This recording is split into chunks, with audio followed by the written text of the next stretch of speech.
Hello there, beloved You-est listeners. This is Julie, and I am really, really excited for this conversation today. I want to tell you first about my guest, who's also a dear friend. It's just going to be a lot of fun to talk to her. So join me today to learn more about Laura. Laura Volk has been practicing as a landscape designer for over the last 20 years. She has degrees in horticulture and landscape architecture and has worked for the Park Service, design build firms, and started her own design business in 2005. So shout out to female entrepreneur who is killing it in the natural world. We'll get more into that. Laura is launching an online program called Create Your Inspired Landscape in February. And you can always find out more about Laura at the inspiredlandscape.com. But what I'm really excited to do is to talk about Laura's journey and why this is so important to her. So without further ado, Laura, I'm so happy to have you today. Welcome. Thank you. I'm so happy to be here. This is going to be tons of fun. So much fun. I mean, I love the fact that as a female entrepreneur, and frankly, probably not as many female landscapers out there. So one of the things I know when we met through our dear friend Valerie, I just was like, wow, what a cool chick. Like this girl is just, I know you've built furniture, you've done your deck and gardening, but what was what got you interested into landscaping? Maybe tell us a little bit more about your story. Um, that goes back to like my teenage years and when you're trying to pick a field, right? And there's a few things that most simply, I like to play in the dirt. And my list was photography, oceanography, and horticulture. My mother told me I couldn't do oceanography because it was too far away. You have to go to an ocean, and she wanted me to stay close. And at 16, I was influenced by that. And the plants. So I love plants. I like playing in the dirt, and was the epitome of daddy's girl who was an earth moving contractor, an excavator. So it felt more in line with him as well. So it was just kind of this natural, and felt like fun. Like you can go study math and English and science and history, or you can go to college and literally play in the dirt and learn about plants. That just seemed like a lot more fun. I love it. I love it. I love it. That's so awesome. So clearly you chose the horticulture route. You did not go to the oceans, although you have been in many oceans because I know you travel all the time as well. So how did you end up deciding to start your own business? I think a lot of people who tune in, if not entrepreneurial, maybe want to create a side hustle or, take what they love to do and perhaps monetize it or make it part of their career. How did you do that? That takes a lot of courage.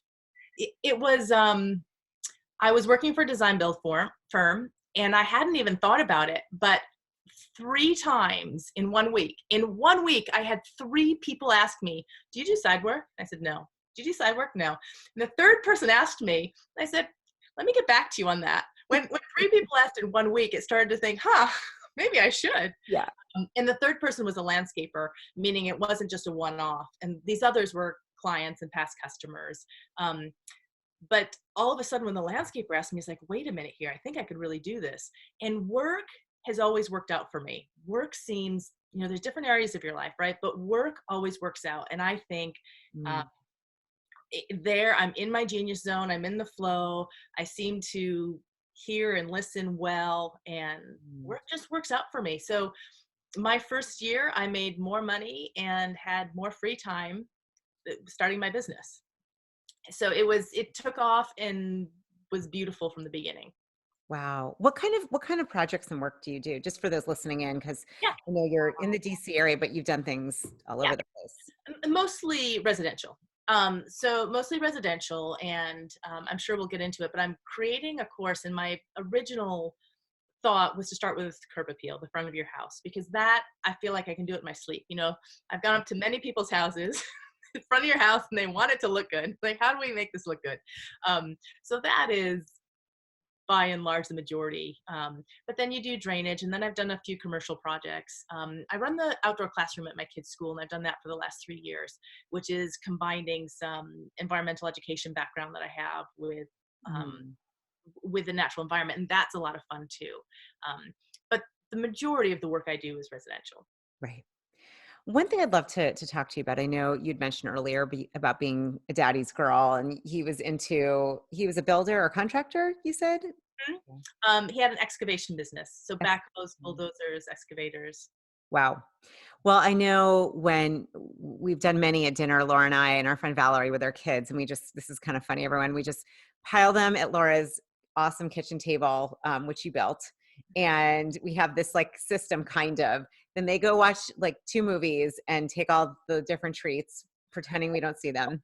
And we get to catch up, which is so fun. And actually, I think it was one of the first times we were sitting, and I think it was the table that you made, perhaps with your father. And I just think the story, how you got into this legacy idea, carrying, when your father was ill, and then what you did on the grounds. Maybe you could just share a little bit. It was so moving to me. That is my dad. Some To shorten it up, or to give you the spoiler, is my dad ended up dying. But that journey, when he got diagnosed, through his death and through the after, has been one of the single most influential and transformational pieces of my life. Yeah. And so, yes, I could not love that man more if I tried. And the experience, so he was diagnosed with cancer, and he had 13 months. Of course, you don't know that in the beginning, you don't know how long it is, but it Yeah. ended up being 13 months. And that was the time that I found Abraham Hicks, which was another transformational Mm, and that finding Abraham really helped me get okay with. I already believed that there was more to life yeah. than this, that we were more than that. But Abraham really helped me get okay with it. And so um, by the time he died, I was really doing all right. And what I say is that as my heart was breaking, it broke open. And the experience was incredible. So I spent the last week with him, and I was kind of living at the hospital. I'd go home to my parents' house.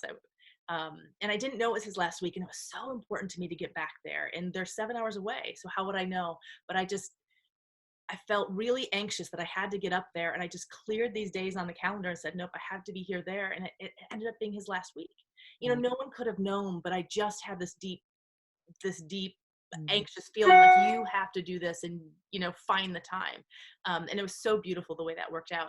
So I was at the hospital, and I needed to rest and recharge, because it's draining to watch someone that you love suffer. Yeah. And in retrospect now, I see that was just the body letting go, and there was just, it's the process of the body letting go. But I would go out. There was a flagpole, there was some grassy area, and I would sit out there, and I had a project I was working on, so I'd work on that. And then I sat there going, wait a minute here. Dad wanted to go on a wheelchair ride, and there wasn't a place to go. I'm thinking, you know what? We could do something if we did this. And I'm in my mind, I'm figuring it out. And so then I had paper and pencil. And this was a restorative thing. It was a way to kind of clear my mind, to have a creative outlet, and Mm. I could do this. So I started drawing this, and people from the hospital would come out, and they're like, what are you doing? And I would tell them what I'm doing. And they started telling me, oh, talk to this person. This is a yes person. Oh, don't talk to that person. That person's a no person. And they would tell me where the money was, who to talk to, who'd help get this through. And Mm. a year later, I installed that project, which I called the Inspired Landscape. And my point was, memorial gardens are often sad because we're doing it from this place of grief, and we're thinking sad, we're thinking lost, we're this constricted kind of thing, and we're creating from that space. And my point was, that's not what it should be about. We should be celebrating this life, and it should be inspiring and uplifting. I wanted to create something inspiring and uplifting, so I created what I called the Inspired Landscape, and it has lots of beautiful elements. And in a practical way, it just connected a couple spaces so that you could at least have a walkthrough. And I created this garden, and I created it so if you're looking at it, you don't even have to come out, but you can look at it from where some of the residents are, from the top, or friends and family or staff can come out, or residents come out, but they really use it. They really love it. I put in this thing called the Inspired, or the Portal of Inspiration. It's like a mailbox, and you can leave notes in there, like a trail journal. So Wow. you can write things, you can read things, and I started it off, and other people joined. And my dad had a favorite poem, and there's this water feature in there, and it says, I drink from my saucer because my cup overflows. And to me, it's about abundance and appreciation and gratitude. And that's the sort of thing that I wanted there. And then my uncle was asking to contribute. And I said, you know what? We could use a couple benches. Do you want to get those? And he said, yeah. He's like, but I want your father's name on it, because I hadn't done much kind of naming my dad in it. I said, all right, but it's got to be positive. No in loving memory. To me, that sounds sad. Yeah. And so what we agreed on is celebrating a life well lived. And then you had Jack Volk and his names. But to me, that feels positive. You know, we're not sad here. We are celebrating. This was an amazing man, loved him so much, and celebrating. So there's lots of these elements through. And then the residents have really kind of claimed it as their own. And I get these stories when I go back of people saying, like, how they brought their loved ones out, or, you know, how the space was inspirational to them. So that project was, I mean, it touches my heart so much because it was so successful. It was everything I wanted to be. And for the hospital and the residents and the staff, it was, you know, they love it. And it was very helpful. Wow. What a beautiful way. It's like, as you said, it cracked your heart open. What a way to take that moment and see what could make it even better for those in the future, and a way to like keep your dad's memory and legacy there. And just incredible what you were able to create. Not surprised. For those who've not met Laura, she is a powerhouse. Like, there's nothing you can't do. I feel like everything in your house, you're like, oh, I made it. I built that. Yep, made that. It's amazing. I should have said I did that on the 1-year anniversary. So the 1-year anniversary of my dad's death is when I did that, because I knew everything was still tender and I needed to do something. This was my self-expression. This is me to tell the world, I love you, Dad, and to celebrate and honor him. That was very important for me. One of the things I want to ask you about, you mentioned it, and I know some people listening probably, you know, those of you listening right now, you might have heard of Abraham Hicks before. I'm a huge fan. Actually, the way that Valerie, my dear friend Valerie Tiberge, and I connected was through Abraham, and then she connected us through Abraham. And so, can you share a little bit about Abraham Hicks? I know you're not Esther Hicks, but you can share like what it is and what you've gotten from that. And just, I think it'd be fun to take this combo a little bit into the realm of energy. Yeah. I don't want to, I love Abraham deeply, but I don't want to claim to be the spokesperson. But here's the piece. And because I'll tell you a little bit later about Living Legacy Landscape, which came out of the Inspired Oh, Landscape. yeah, for sure. Here's the piece of it all. At the essence, when you realize they aren't really gone, it changes everything. Yeah. So the whole point of my work going future is to transform grief and to transform the way we see death. Because I realized in that project, and I should have said, it felt like I was working with Dad. And there's been other projects too, where it feels like, even though he's not here physically, I can still work with him. And that is so satisfying. So the whole thing about grief, where it's sadness, and what I experience is this constriction and this sadness. But if we can basically love our way through it, open our heart, love our way through it, then it eases. And when you realize they aren't gone, well, then the whole loss thing is different. They're still learning a different way to communicate with them and getting used to the fact that they're not here in physical form. But when you realize they aren't really gone, everything is different. Yeah. Your whole grief process is different because it's not this loss.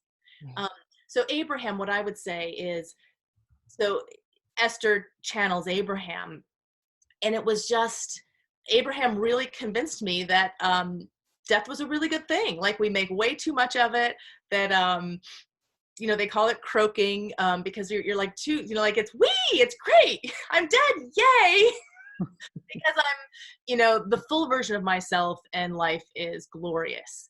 And I was able, about 8 or 9 months after he died, I was able to connect with my dad in an amazing way. And I was asking him, who are you now? Like, I knew who you were in physical form. I don't know who you are now. And I had all this fear that I was missing him. And he came to me. And in that experience, I felt like I learned what love really was. It was love, and it was light. And I say it like if the house would have burned down around me, I don't think I would have cared. It was that significant Mm. experience of feeling him as he was now. And I got very quickly, there's no problems. He's doing great. He's more than great. Like, and it eased some of it, right? Because he's doing so well. In that form, he is exceptionally well. Right. The beautiful thing from them is I realized, oh, that's who I am at my core, and that's who you are. And if I'm having trouble with, oh, that person that really annoyed me, oh, that's who they really are. Okay, fine. There was all that, but remembering that's who we all are at core, your perspective of Yeah. every changes as well. How did you perceive your dad in that instance? Did you see it? Did you feel it? Was it an image? Was it a dream? I'd love to hear. It was light. It was because I'm getting better about understanding when I'm receiving something or when I'm thinking it. So I was just coming out of sleep, just before I was kind of waking up. I was in that in-between spot where you're really receptive. Yep. And, it was this light coming towards me, this beautiful, bright, white light, brighter than you can ever kind of imagine. But it was what love must really be, that just joy and bliss and ecstasy and every good feeling word you have to describe it. It was all of that, and it was so beautiful. Mm. There's like a big light behind you. For those who are going to watch this, it's so cool. It's like shining behind you. I'm like, oh, there it is. And I think, just what you were saying before about, for those who haven't listened yet, Esther, you said channeling this infinite intelligence consciousness. We don't know how many. I mean, it's not a person, but it's a lot of consciousness that comes through her. And I love what you were saying, and I think this is really powerful. Just remembering, the essence of us. It just, whether we're here physically or not, we just transition into different forms. Like you said, he just transitioned into a different form. I also believe in that. And I know I've had dreams with my grandfather, who I didn't meet, but I was named after. I've had these like incredible, like, it's hard to explain. My grandmother, it's that essence of what you're talking about, that light that just, I mean, I can feel it as you're speaking. That's so beautiful. It's amazing. Do you try to connect with him now, Laura? Is that something you do regularly? And if so, how do you connect with him? What do you do? And it's changed. So in the beginning, I was very much prove it to me, Dad. And although I believed it, but I wanted the um, constant reminders. So I could feel him, and sometimes I could feel him physically. It felt like he was holding my hand, but it felt like he came in and gave me little reminders, or um, there was all the time these little things that kept happening. It's like, oh, that's Dad, that's Dad, that's Dad.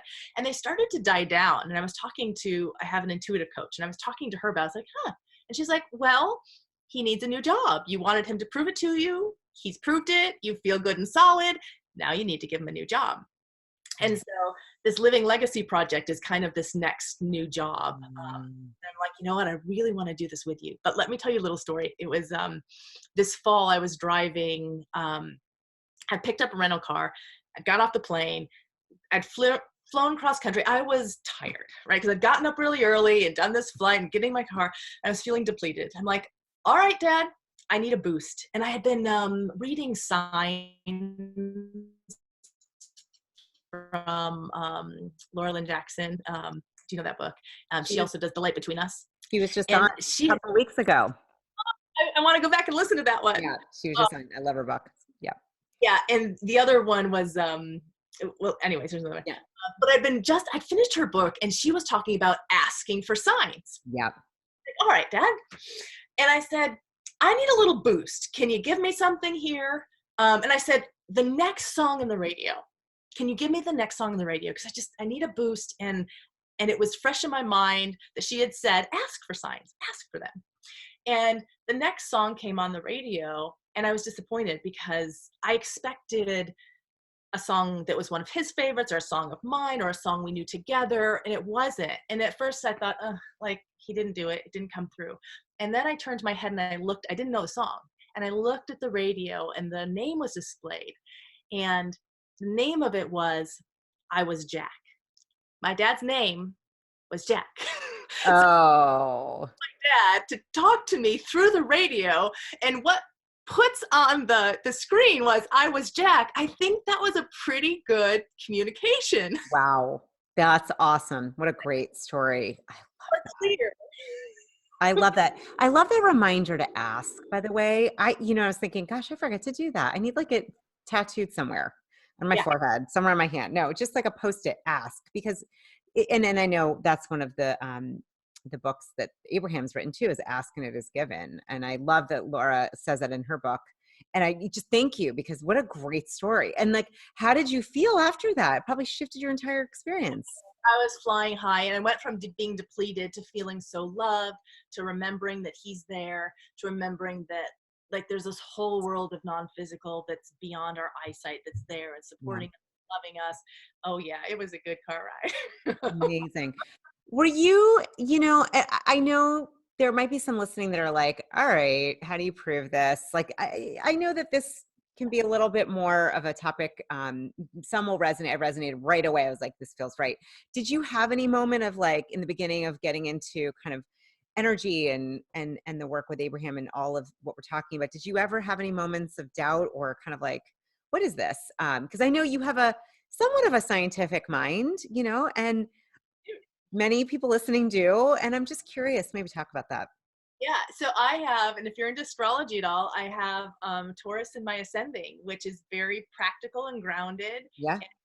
I'm a Gemini, so it either fights or balances, however you want to look at it. But I do have this strong, practical, pragmatic um, side to me that that doesn't allow me to get too head Yeah. in the cloud. Lofty. Right.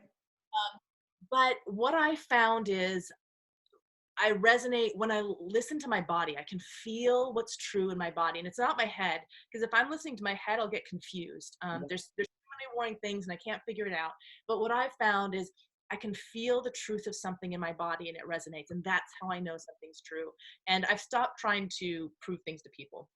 And Yep. if they get that, well, how do you know? And especially with my dad, well, how do you know? It's like I just know. And if they need more than that, it's like, well, you'll have to figure that out for yourself, because it doesn't Yeah. work me to prove it. Yeah. But I know because I know, and I can feel it in my body, Yeah. and I just know. Yeah. I love that answer. Well, it sounds like your inner knowing, your wisdom, your intuition is really a feeling. You can locate it in your body. Yeah. It's a feeling for you. Amazing. I appreciate just going into this because I think it's helpful to hear how do you apply this. And I know one of the things that you've been doing is creating this incredible online program that really is honoring the legacy of your dad and what you're up to. Yeah, say more about that because I think it's incredible what you're going to be doing. And it's been more has shifted because it was interesting because in my head, I was creating this program, and it started out called Create Your Inspired Curb Appeal. And I did curb appeal because I feel like I can do that in my sleep. This is my genius zone. I know it front and back. I don't think they'd have to try really hard to throw me a curveball. Like I've seen it all at this point, and I can do it. So I thought, all right, if I'm going to create something digital and online, a totally new way to do it, because I go to your house and I've done this for many years. I've done hundreds and hundreds of consults and projects and all of this stuff. But if I'm completely changing my format, my thought was, let me keep my content really simple, right? Let me focus on your front yard is what most people will want. It'll be easy to teach, and I know it. Front and back, up and down, I know it. But it wasn't satisfying because there was something missing in there. And what I Mhm. realized, there was this other project. I'm like, okay, the course is now, but then later I want to do living legacy landscape, which is taking that inspired landscape like I did at the hospital, Yeah. expanding it and creating a landscape experience that helps transform grief, the way we see death, maybe the way we do cemeteries. But that was so exciting to me. It's like, but in a few years, I'll get to that. But it was this war in me. Like the practical pragmatic thing is like, do this, figure out this business model and do this first. And then in a few years, you can have what you really want. That it didn't work. Like, because I was torn. And what I finally realized is like, wait a minute, I can weave it in. Because what I came to when I was trying to say, like, talk about the course, what I figured out was, let me help you let me teach you how to create a landscape that will make you smile, a heart and soul expression of you. And I loved that heart and soul expression of you. And that resonated with me. And what I realized is this living legacy landscape, it's my heart and soul expression. Like Mm. what my heart and soul is aching to get out and express and physically create. And for me, it's something I really like to physically create something. So then I realized, it's like, oh, I can do both, because I can invite people to create their heart and soul expression, and they can do it however they want. They can do it in their front yard, so it just feels like a reflection of them. So like if they just want to speak their truth, that sort of thing. Or if they have a pet or a loved one that they want to honor, they can do that. If they feel strongly about gay rights or racial something, like they can do that. It doesn't matter what it is, whatever your heart and soul wants to express. I'm going to show you, we're going to talk, and here's where lots of new things, and this is where it gets scary, because I don't know what could come up. Right? This is not like the front of your yard where I know everything that there is to know about it. But we'll figure out how to create a heart and soul expression from that, from whatever you're wanting to do. And then all of a sudden it resonated, and it felt, okay, this is combining everything I want. And so I created a sandbox for inside, like 2 foot by 4 foot, and I'm creating a model in my sandbox of my living landscape, my living legacy landscape. And I'm going to kind of go through the course with people. As I'm teaching them to do it, I'm going to do it as well. So I remember what it's like to be a beginner. So I'm not skipping steps, jumping too far ahead. Right. And I'm going to create right along with them. I'll do a scale model. I'm not, I don't have the space yet I haven't found my location to put the landscape in yet. But we'll kind of go through this together. And that, it just felt so exciting.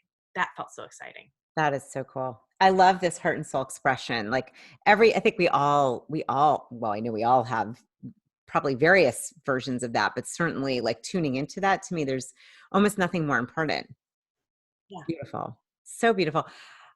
Question for you, just going back, you were talking about intuition. I'm just curious because I feel like one of the questions I get a lot is how, like, to get to this course, to listen in, to hear your intuition, to feel it. Is there anything you do, Laura, daily, or that's a habit or a practice that you can share that would help others really in their own life, to cultivate their own inner wisdom, sense, feeling, intuition? What I found, there's a couple things. Meditation. I do meditation quite regularly, 15, 20 minutes, most every morning. And I find that quieting of your mind so helpful. Yeah. Um, then here's the other one. It's just being happy, finding ways to be happy, which for me often involves playlists and songs and looking for great songs and dancing around the kitchen. And sometimes it's creating a list of like, what do I want to do today? Not about what do I have to do, but what do I want to do? And trying to find the time to do the things I want to do. Because I find when I get happy and I get aligned, everything's easier. And then it's more likely that I'll get those inspired thoughts and those inspired ideas. Beautiful. All right. Give us some of your playlist songs, because I want to know, what are some of the songs that help you to get happy? Um, right now, so I love Andy Grammer. Andy Grammer is a favorite, and I find him to be a very inspired artist. Yeah. I have a whole playlist that I called Living Legacy. And there was a looking up, I'm born for this, live life.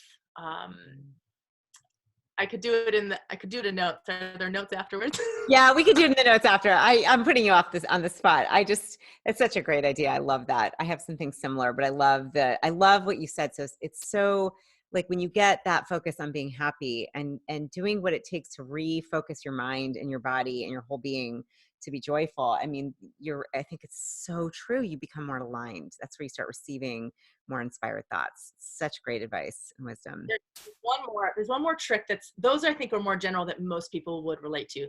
There's one that might be a little more specific to me, and it's walking in the woods.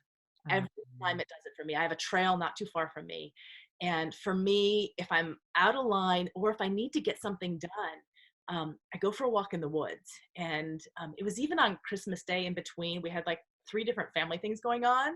I was started to feel a little overwhelmed. I'm like, you know what? I need a break. And so I just took a little walk. But so I very uniquely connect with plants. And Others probably do it, but I'm really aware of it because I can feel them and I can feel the plant communities. And because my awareness is there and I'm focused on them, I go in really quickly. So a 20-minute walk in the woods does it for me every single time. And what I've realized is to take my phone and I go to notes and I stick it on dictation and I talk, because anything I'm trying to work out, I can write outlines, I can start to, write papers or anything I'm trying to do. Wow. But by the time I'm done with that walk, I have some really good stuff there, because when I'm in that place, I'm really aligned and everything flows so easily. If I went back to my desk to try to write it down, it's kind of torture. It's a brilliant idea. I don't know why I never thought about or realized the notes section. I have a audio recorder. We have to find it. Like, I use my notes all the time. That's such a great idea. And you can send notes to an email or you can send it to the printer. So, and I like the hard copy. So I'll Yes. send it to the printer and then I can play with it on print. Yeah. That's awesome. Oh my God. That's a great new little habit trick Hack. for Yeah. little hack. Yeah, exactly. Now I see where habit and trick, that is hack. Exactly. It's a great hack though. And I think goodness, I was just talking to someone about the power of forest bathing, being in nature. And so you're doing that naturally. It sounds like you're just so connected. I love all of this. Is there anything else that you just feel called to share that I didn't ask you that you'd like to share with this amazing group of human beings? Um, well, in that, so because that's my genius zone in the forest, one, I'll just go and sit by a tree. But if we're in that, I find if I really align, I can quiet my mind and I can sometimes, the trees don't talk, but I can hear them, meaning there's this block of transmission and I can translate it in a way where I understand. And that is always so beautiful. And I find them so supportive. Uh, Wow. so Wow. one time I was gushing on this tree, and it was a tree in the front yard that I love. And I was being so appreciative of it. And I know why I was able to do it is because I was just in this flow of thanking this tree for being there and saying, like, you're the air that I breathe. You give me the air that I breathe. And now intellectually, I know algae and all this other stuff does too. But the tree and I were having a moment and I was appreciating it so much. And then what I understood, it was communicating back to me. And what it was saying is the reverse is true too. Because I was saying, thank you for being here. Thank you for coming to the earth and like being here and giving us all this. Mm, The tree was saying, it's the same. You give us the air that we breathe, and we're here because you're here. And it was such this beautiful thing of this symbiotic relationship between the two of us. Like, we're here for you, but you're here for us. And like, we need both of them to make life beautiful. mm. Yeah. That is beautiful. And I actually know this tree. My kids have swung on this tree many a time. It's an amazing tree. That is so beautiful. For those, like if you want someone who's a beginner or doesn't hear the tree or feel it, so I wonder if there's any way, just before we wrap, like let's end with some tree wisdom. How do we listen to trees, Laura? I mean, I think I understand what you mean because I've felt the energy of plants and trees. But is there something like, I wonder if there's a way to unlock that. What do you think?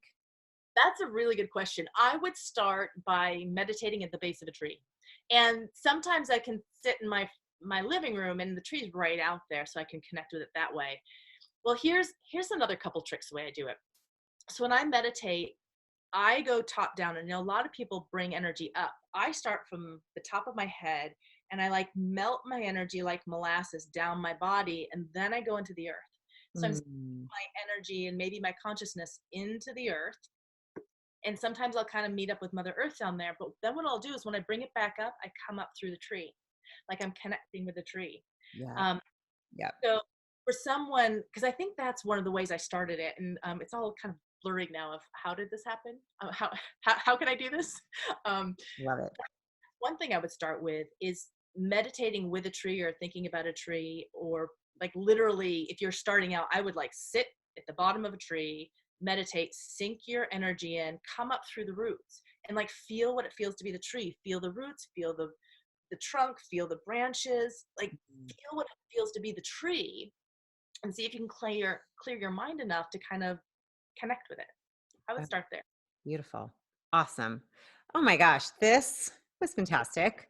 Love talking to you. Such wisdom here. These are going to be really fun show notes. Being the tree. We're going to title it something fun, but I just you're You what'd you know, say? around the kitchen. I mean, that's the other secret to life. Is what dance in the kitchen. Uh-huh. Definitely. Dance in the kitchen, dance in your bedroom, dance anywhere. I love it. I love it. You are just such I love your energy and really like just being so awake and aware and conscious and really wanting to help others to tap into their legacy and their heart and soul. It's just beautiful. You can tell that you've done the alignment work and really, it's a daily thing for you. And it's just awesome to share you. And I'm so grateful for who you are in the world and for the tree wisdom. That was helpful for me. I'm so glad. And I feel the same about you. You are such a dear soul that I am so appreciative to know.